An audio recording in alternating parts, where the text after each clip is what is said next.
America's secret science network is under scrutiny tonight. 10 scientists linked to sensitive and classified research are now dead or missing. Questions are mounting, pressure is rising, and the White House says that it will look into the matter. Our next report brings you more details. They built the future in silence.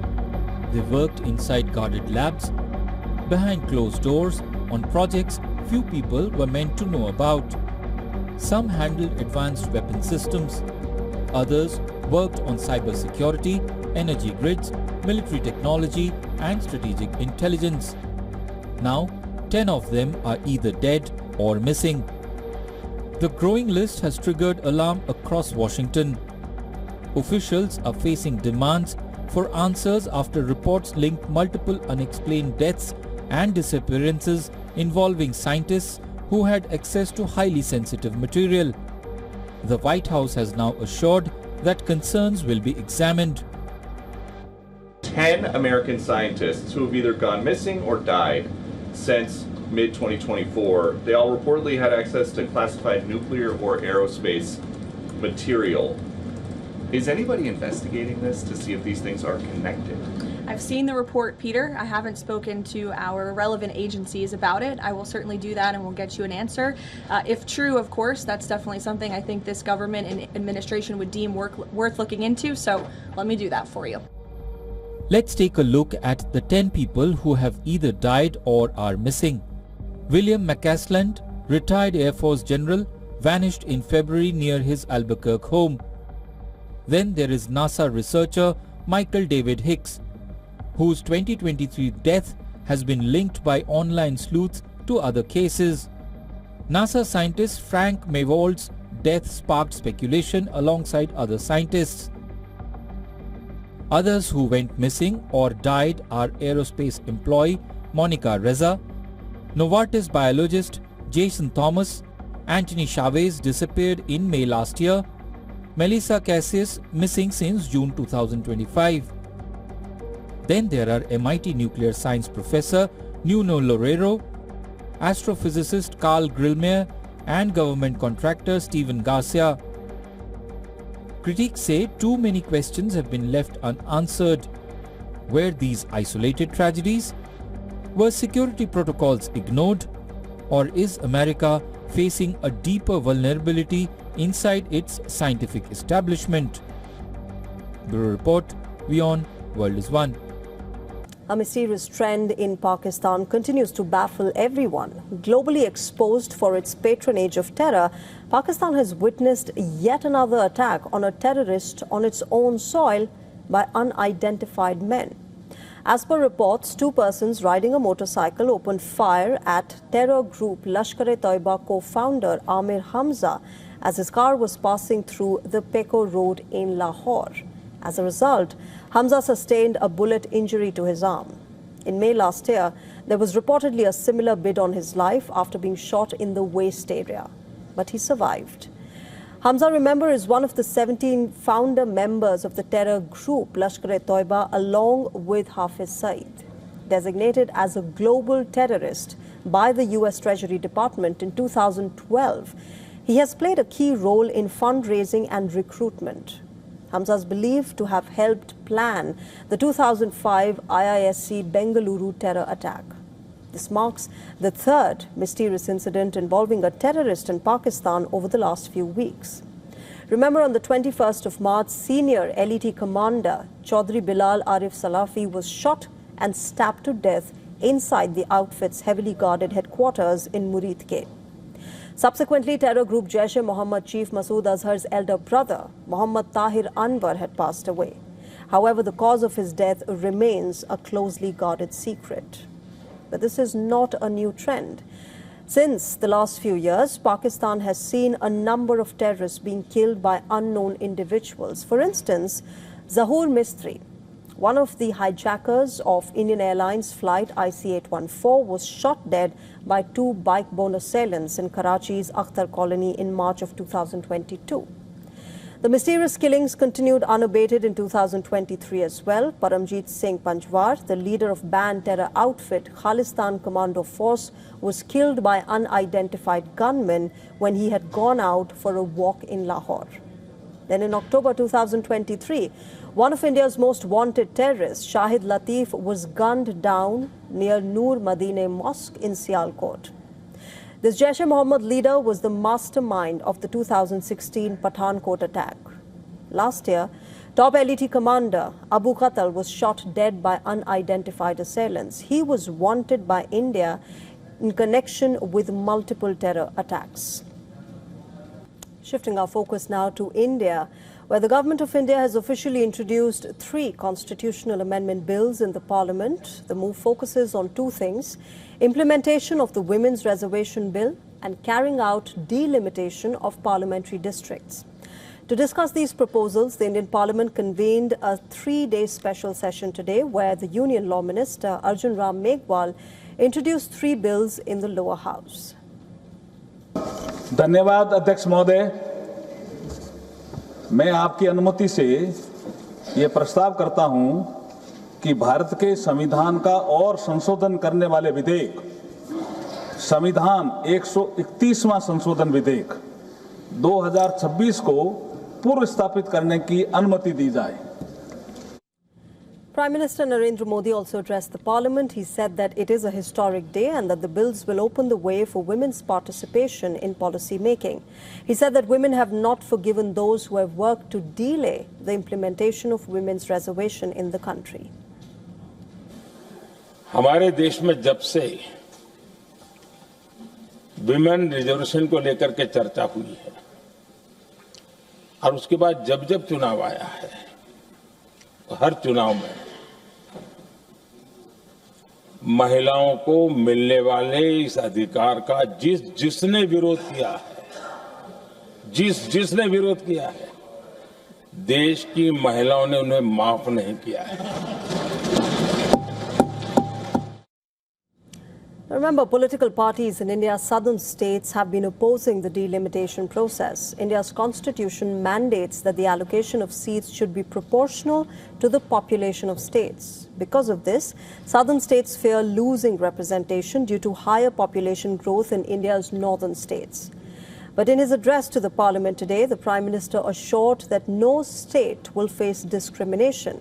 And as elected representatives, members of Parliament are not allowed to think of India in fragments. चाहे दक्षिण हो, उत्तर हो, पूर्व हो, पश्चिम हो, छोटे राज्य हो, बड़े राज्य हो, मैं आज एक जिम्मेवारी से कहना चाहता हूं कि निर्णय प्रक्रिया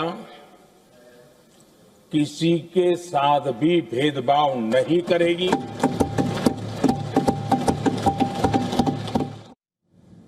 Opposition parties argue that the government is trying to redraw India's legislative map to their political advantage. They say that the government should decouple delimitation with women's reservation and give representation to women under the existing opposition composition of the parliament.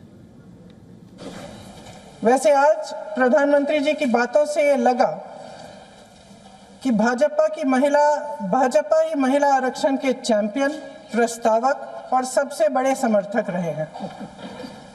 इनके पूरे भाषण में यही बात थी, जबकि ये कह रहे थे कि इन्हें इसका श्रेय नहीं चाहिए। कोई भी महिला आपको बता देगी कि बार-बार बहकाने वाले पुरुषों को महिलाएं झट से पहचान लेती हैं। See, the issue is very simple. The government has clearly got a plan to re-delimit the constituencies and increase the number of seats in the areas where the ruling party is strong. And they are using women's reservation as an excuse to bring about that change. This is a political demonetization. Right, moving on, the 2026 LIV Golf season will continue as scheduled. This, remember, despite massive speculation that Saudi Arabia's public investment fund is preparing to cut funding for the circuit. Multiple reports have emerged in the British media that Saudi Arabia's Public Investment Fund, or PIF, is on the verge of ending its support for the LIV Golf, which would seriously jeopardize its future. However, just hours after those reports, the Golf CEO Scott O'Neill sought to quell the speculation with a memo to his staff, which stated that the ongoing season will continue as planned without interruption. In fact, LIV player Sergio Garcia said that the golfers were not aware of any change in plans. No, honestly, as far as we're concerned, we haven't heard anything other than what Yasir told us at the start of the year, that they're backing us, that they've had a plan in place for many years. And honestly, you know how it is. There's always a lot of talk. I can't tell you anything more than what we already know.